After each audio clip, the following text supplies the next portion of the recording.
بسم اللہ الرحمن الرحیم۔ السلام علیکم، ہمارے چینل میں خوش آمدید ناظرین۔ آج آپ کے لیے میں انتہائی خوفناک، سنسنی خیز اور دلچسپ کہانی لے کر آئی ہوں، لیکن کہانی شروع کرنے سے پہلے آپ سے گزارش ہے کہ اگر آپ ہمارے چینل پر نئے ہیں تو ہمارے چینل کو ضرور سبسکرائب کیجیے تاکہ آپ کو ہماری ویڈیوز سب سے پہلے ملیں۔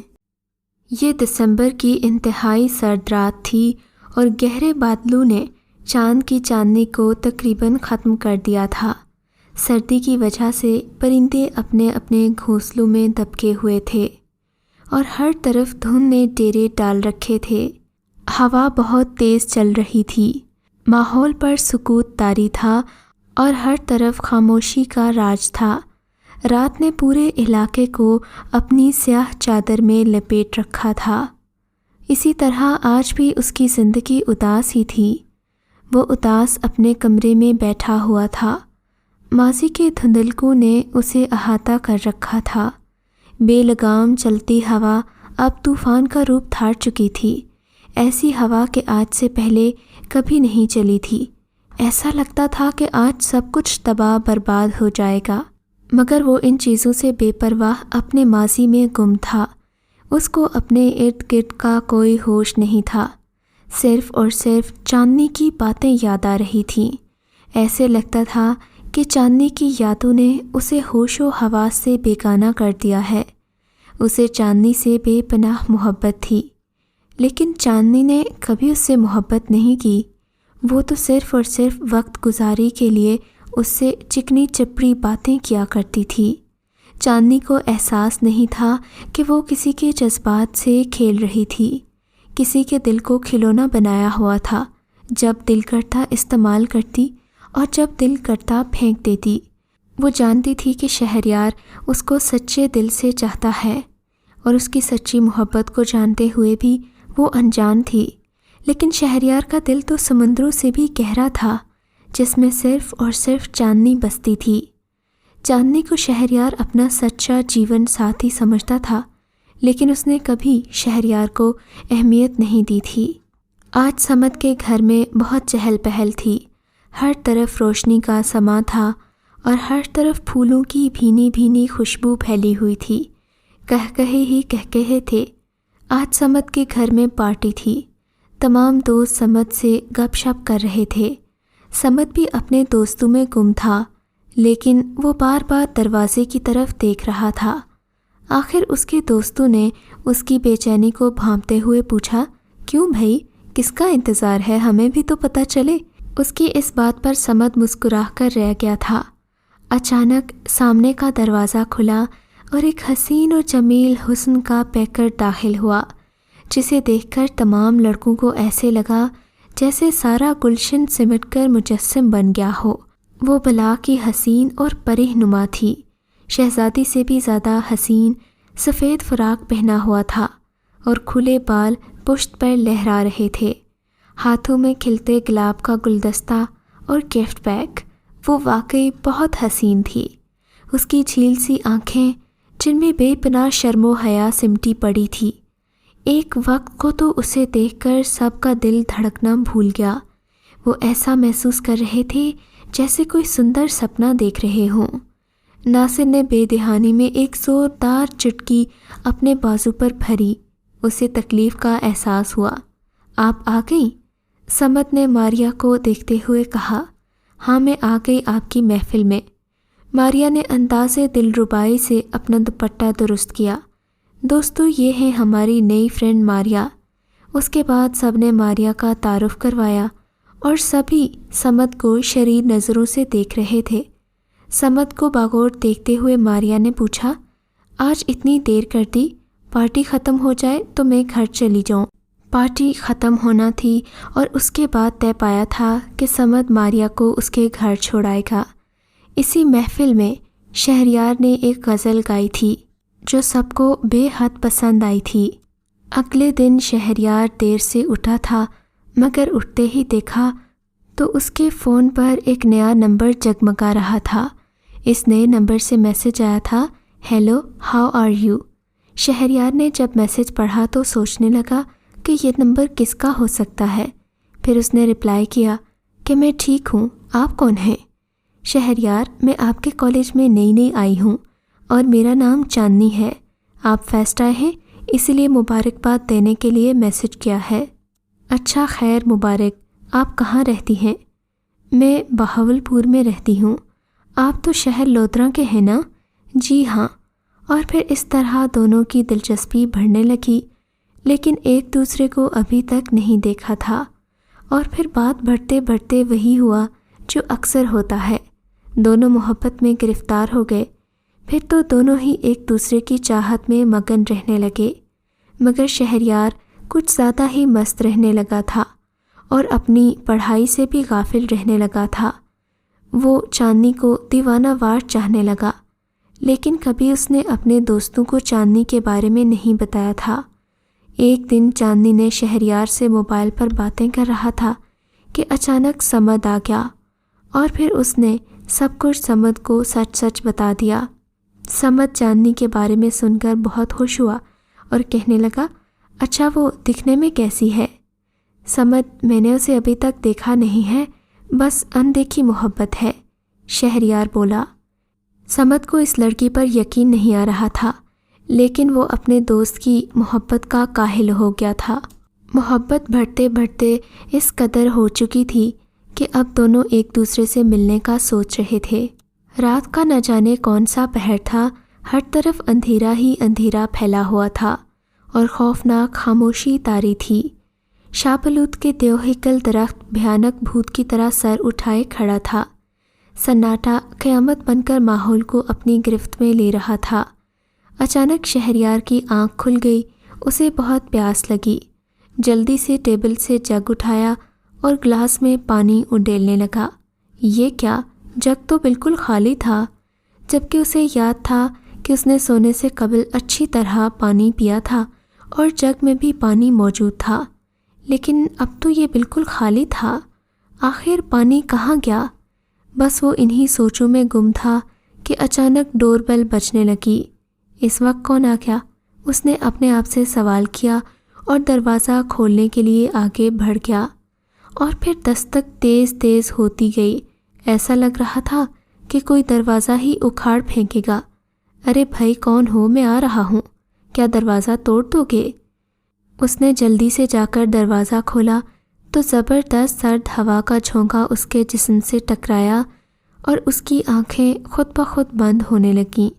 اس نے جلدی سے اپنی آنکھیں کھول دیں اور دروازے پر دستک دینے والے کو دیکھنے لگا، مگر یہ کیا، باہر تو کوئی بھی نہیں تھا۔ پھر دروازہ کس نے کھٹکھٹایا تھا؟ اس نے بلند آواز میں پوچھا، کون؟ لیکن جواب میں خاموشی طاری رہی۔ اس طرح اس نے 2-3 بار پوچھا، لیکن کوئی جواب موصول نہیں ہوا، تو اس نے دروازہ بند کرنا مناسب سمجھا، مگر جو ہی دروازہ بند کرنے لگا، اچانک باہر سے کسی لڑکی کے چیخنے کی آواز آنے لگی، بچاؤ، پلیز مجھے بچاؤ، کوئی ہے؟ شہریار نے بنا سوچے سمجھے دوڑ لگا دی اور بھاگتا ہوا اس طرف چلا گیا۔ اس کے گھر سے تھوڑے سے فاصلے پر مغربی سائڈ پر ایک گھنا جنگل تھا، جس کے بارے میں کئی قصے کہانیاں مشہور تھے، لیکن شہریار ان باتوں پر یقین نہیں کرتا تھا، اور اس وقت لڑکی کی چیخ اسی جنگل کی طرف سے آ رہی تھی۔ وہ جلد از جلد لڑکی کو بچانا چاہتا تھا، لیکن لڑکی کی آواز زیادہ دور سے آ رہی تھی، اور پھر شہریار بھاگنے لگا اور اس آواز والی جگہ پہنچ گیا۔ اس نے جو کچھ دیکھا، اس کا دماغ بھگ سے اڑ گیا۔ اسے زمین آسمان گھومتے ہوئے نظر آنے لگے اور سر بری طرح چکرانے لگا، کیونکہ سامنے کا منظر ہی ایسا بھیانک تھا۔ اتنا خوفناک منظر شہریار نے اپنی پوری زندگی میں نہیں دیکھا تھا۔ خوف سے اس کے جسم پر لرزہ طاری ہو گیا۔ سردی کے باوجود اس کا پورا جسم پسینے سے شرابور تھا۔ سامنے ایک لڑکی پڑی ہوئی تھی اور ایک لڑکی کو دوسری لڑکی نے دبوچ رکھا تھا۔ لڑکی پوری طرح ہاتھ پاؤں چلا رہی تھی، لیکن اوپر والی لڑکی کی گرفت مضبوط تھی، اور پھر چشمے زدن میں زمین پر موجود لڑکی ساکت ہو گئی تھی، کیونکہ شاید اب اس کی روح اس کا جسم چھوڑ چکی تھی۔ اور پھر زندہ لڑکی نے اپنے لمبے لمبے ناخن مردہ لڑکی کی گردن میں گھاڑ دیے، اور اچانک زندہ لڑکی نے نیچے والی لڑکی کا سینہ ادھیڑ ڈالا اور دل کو نکال کر ہتھیلی پر رکھ کر بڑی رغبت سے کھانے لگی اور ٹپکتے ہوئے خون کو چاٹنے لگی۔ یہ دیکھ کر شہریار کو ابکائی آ گئی۔ اسی وقت وہ ایک درخت کی اوٹ میں چھپ کر یہ سب کچھ دیکھ رہا تھا۔ کچھ دیر بعد لڑکی کا مردہ جسم بغیر دل کے زمین پر پڑا ہوا تھا۔ اس لڑکی نے قہقہا لگایا اور کہنے لگی، آج پھر میں اپنے وجود میں آ گئی ہوں۔ آج سے دوبارہ میرا راج شروع ہو گیا ہے اور کوئی مجھے مار نہیں سکتا۔ میں امر ہو گئی ہوں۔ اس کے بعد اس نے ایک جھٹکے سے گردن گھمائی اور شہریار کی طرف دیکھنے لگی۔ شہریار اسے دیکھتے ہی بھاگنے لگا۔ جس رفتار سے وہ بھاگتا ہوا آیا تھا اس سے بھی تیز وہ واپس جا رہا تھا، مگر وہ بدرو اس کے پیچھے لگی ہوئی تھی۔ اس کے بڑھتے قدم اسے من کے لگ رہے تھے۔ پھر اس نے پلٹ کر دیکھا تو وہ روح نظر نہیں آئی، اور پھر اچانک ہی مڑا تو ایک گاڑی سے ٹکرا گیا۔ اس کی آنکھوں کے آگے اندھیرا چھا گیا اور ذہن تاریکیوں میں ڈوبتا چلا گیا۔ ادھر سمد اور ماریا ایک دوسرے کی محبت میں مگن تھے۔ وہ دونوں ایک دوسرے سے بہت پیار کرتے تھے اور ماریا سمد کو دل و جان سے چاہتی تھی۔ دونوں کی پاکیزہ محبت تھی اور ان کی محبت کا سبھی کو علم تھا اور سبھی اس رشتے سے خوش بھی تھے۔ پھر دونوں شادی حال میں ایک شادی میں شرکت کرنے پہنچ گئے۔ سب نے ان دونوں کا بھرپور استقبال کیا۔ انہوں نے خوب انجوائے کیا اور رخصتی کے بعد سمد اور ماریا واپس آنے لگے۔ رات کافی ہو چکی تھی، ہر طرف ہو کا عالم تھا۔ ماریا کافی پریشان دکھائی دے رہی تھی، جبکہ سمد مطمئن تھا۔ رات زیادہ ہو گئی تھی اور انہیں جلدی گھر پہنچنا تھا۔ تبھی سمد نے کار کی سپیڈ کافی بڑھا دی تھی اور دونوں آپس میں باتیں کرنے لگے تھے کہ اچانک سامنے موڑ آ گیا اور سمد نے گاڑی کنٹرول کر لی۔ پھر بھی ایک آدمی ان کی کار سے ٹکرا گیا۔ سمد نے جلدی سے کار روکی اور دونوں نیچے اتر آئے۔ اس آدمی کو سیدھا کیا تو سمد کا منہ حیرت سے کھلا رہ گیا، کیونکہ کار سے ٹکرانے والا کوئی اور نہیں بلکہ سمد کا دوست شہریار تھا۔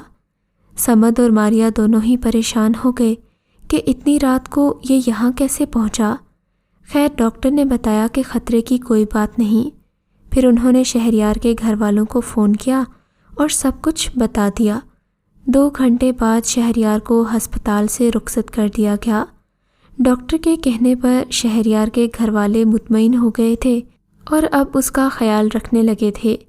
ایک دن سمد نے شہریار کو بتائے بنا ایک بزرگ کو شہریار کے گھر لایا۔ بزرگ شہریار کے سامنے صوفے پر بیٹھ کے بہت ہی پہنچے ہوئے بزرگ لگ رہے تھے۔ انہوں نے اپنی نظریں شہریار پر مرکوز کر دیں اور پھر چند منٹ بعد انہوں نے اپنی آنکھیں بند کر لیں۔ کچھ پڑھنے لگے، آنکھیں کھول کر بولے، بیٹا اس نے ایک بہت شیطانی بدروح کو خون پیتے دیکھا ہے اور وہ بدروح بہت ہی خطرناک ہے۔ کسی بھی وقت وہ تمہارے دوست پر حملہ کر سکتی ہے، کیونکہ تمہارا دوست اس کی اصلیت جان چکا ہے اور وہ یہ برداشت نہیں کرتی، بلکہ جو اس کو خون پیتے دیکھ لے وہ اس کی دشمن بن جاتی ہے۔ اس کے پاس بے پناہ شیطانی طاقتیں بن جاتی ہیں، اور ہاں جس کا خون پیتی ہے اس کی روح بھی اس کی ساتھی بن جاتی ہے۔ لیکن بابا جی یہ بدروح بنی کیسی؟ بیٹا یہ بہت سال پہلے کی بات ہے۔ یہ لڑکی بہت خوبصورت تھی اور ایک ہندو راجکماری تھی۔ ایک آدمی نے اس کے پورے خاندان کو زندہ جلا دیا تھا اور اس لڑکی کو اپنی ہوس کا نشانہ بنا کر اسے بھی مار ڈالا تھا۔ تبھی سے اس بیچاری لڑکی کی روح جنگل میں بھٹکتی ہے۔ میرے دادا نے اس بدروح کو جنگل میں موجود ایک بہت بڑے برگد کے درخت کی جڑ میں قید کر دیا تھا۔ نہ جانے کس کی غلطی سے یہ آزاد ہو گئی، اب اس کو روکنا مشکل ہے۔ بزرگ نے بات ادھوری چھوڑ دی، لیکن بابا جی اسے کیسے قابو کیا جا سکتا ہے؟ بیٹا ایک مورتی ہے میرے پاس جو کہ میرے دادا کی ہے، اس کو اس درخت کے نیچے دفن کیا جائے گا تو اس کا خاتمہ ہو جائے گا، اور صرف وہی قید کر سکتا ہے جس نے اسے دیکھا ہو۔ بابا جی میں اس کو اس کے انجام تک پہنچاؤں گا۔ اس بار شہریار نے سنجیدگی سے کہا، شاباش بیٹے، اب میں چلتا ہوں، آج رات کو میرے پاس آنا، میں ایک خاص وظیفہ کروں گا اور وہ مورتی میں آپ کو دے دوں گا۔ بزرگ نے کہا اور جانے کے لیے کھڑے ہو گئے۔ پھر بولے، شہریار اور صمد بیٹا، تم لوگ یہ تعویذ لے لو اور ان کو اپنے گلے میں پہن لو، وہ تمہارے پاس نہیں آئے گی۔ اس کے بعد بابا جی تعویذ دے کر چلے گئے۔ صمد اور شہریار نے مکمل تیاری کر لی۔ شہریار نے اپنا موبائل چیک کیا تو چاندنی کا کوئی میسج نہیں تھا اور نہ ہی کال۔ شہریار پریشان سا ہو گیا۔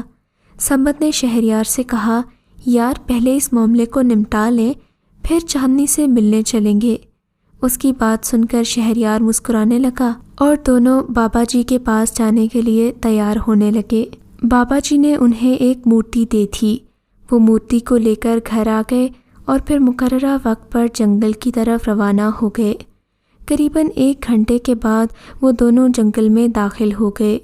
دیگر بدروحوں نے بہت کوشش کی کہ وہ ان کو روکیں، لیکن ان پر کوئی اثر نہیں ہوا اور دونوں مطلوبہ برگد کے درخت کے پاس پہنچ گئے جہاں ظلم اور بربریت کا راج تھا۔ شہریار نے جلدی سے درخت کے پاس گڑھا کھودنا شروع کر دیا، جبکہ صمد مورتی کو لے کر کھڑا تھا۔ اچانک صمد کو ماریا دکھائی دی۔ وہ مسکراتی ہوئی درخت کے پاس آ رہی تھی۔ پھر ماریا نے صمد کو پکارا تو صمد نے جیسے ہی اس تک جانے کے لیے قدم اٹھائے، بابا جی کی آواز نے اسے روک لیا۔ بیٹا یہ غلطی مت کرنا ورنہ تم جل کر راکھ ہو جاؤ گے۔ یہ سنتے ہی صمد رک گیا اور دیکھتے ہی دیکھتے ماریا نے ایک بدروح کا روپ دھار لیا۔ تب تک شہریار نے کافی گہرا گڑھا کھود دیا تھا۔ اس کے بعد شہریار نے جیسے ہی صمد سے مورتی لی، ایسے لگا جیسے پورے جنگل میں بھونچال آ گیا ہو۔ چاروں طرف سے بدروحوں کے بین کرنے کی آوازیں آ رہی تھیں جو دل کو دہلا رہی تھیں۔ یہ چیخ و پکار دور سے ہی نہیں بلکہ قریب و جوار سے بھی آ رہی تھی، اور ہیبت ناک شکل والے ہیولے خوفزدہ کر دینے والے دندنانے لگے تھے، اور پھر وقت ایسا آیا کہ دونوں بے ہوش ہو کر گر جاتے، مگر چشم زدن میں شہریار نے مورتی گھڑے میں ڈال دی۔ مورتی کا گھڑے میں گرنا تھا کہ گڑھے میں زبردست شعلہ لبھا، اور اس کے بعد ایک بہت ہی خوفناک لڑکی چیختی ہوئی برآمد ہوئی۔ وہ مجسم شعلوں میں لپٹی ہوئی تھی اور دیکھتے ہی دیکھتے وہ جل کر خاکستر ہو گئی۔ اس کا وجود ختم ہوا تو پورے جنگل میں سکوت طاری ہو گیا اور برگد کا وہ درخت بھی جل کر راکھ ہو گیا۔ اس کارنامے کو سر انجام دینے کے بعد شہریار اور سمر اپنے اپنے گھر چلے گئے۔ شہریار اب بے حد خوش تھا۔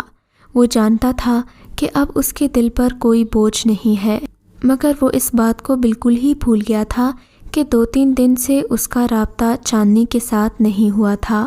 گھر گیا تو دوسری پریشانی اس کی منتظر تھی۔ اس نے چاندنی کو بہت کالز کی، مگر چاندنی کی طرف سے کوئی جواب نہ پا کر شہریار مایوس ہو گیا تھا۔ پھر اچانک اسے ایک دھیمی سی سرگوشی سنائی دی، تم نے تو مجھے مار دیا ہے شہریار، اب تم کس کو یاد کرتے پھر رہے ہو؟ تم تو سب کے مسیحا بنے پھرتے تھے نا، سارے جنگل کو بچانا چاہتے تھے۔ میرا کیا قصور تھا؟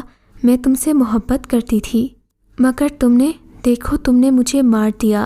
رونے سسکنے کی آوازیں پورے کمرے میں گونج رہی تھیں، مگر شہریار کو کچھ سمجھ میں نہیں آ رہا تھا۔ یہ بالکل ویسی ہی آواز تھی جو اس نے اس رات کو سنی تھی، مگر اب سوائے پچھتانے کے شہریار کے پاس کچھ نہیں تھا، کیونکہ وہ اپنی ہی محبت کو اپنے ہی ہاتھوں سے قتل کر چکا تھا۔ آپ کے خیال میں کیا شہریار کو چاندنی کو قتل کر دینا چاہیے تھا یا اس کی محبت میں قربان ہو جانا چاہیے تھا؟ ہمیں اس بارے میں کامنٹ سیکشن میں ضرور بتائیے گا۔ اگر آپ کو یہ کہانی اچھی لگی ہے تو اس ویڈیو کو لائک کیجیے اور اس طرح کی مزید ویڈیوز دیکھنے کے لیے ہمارے چینل کو سبسکرائب کیجیے۔ اور ہاں، اگر آپ کی کسی دوست، رشتہ دار یا بہن کے ساتھ خدا نہ کرے ایسا کوئی واقعہ پیش آیا ہے تو ہمیں کامنٹ سیکشن میں اس کے بارے میں ضرور بتائیے۔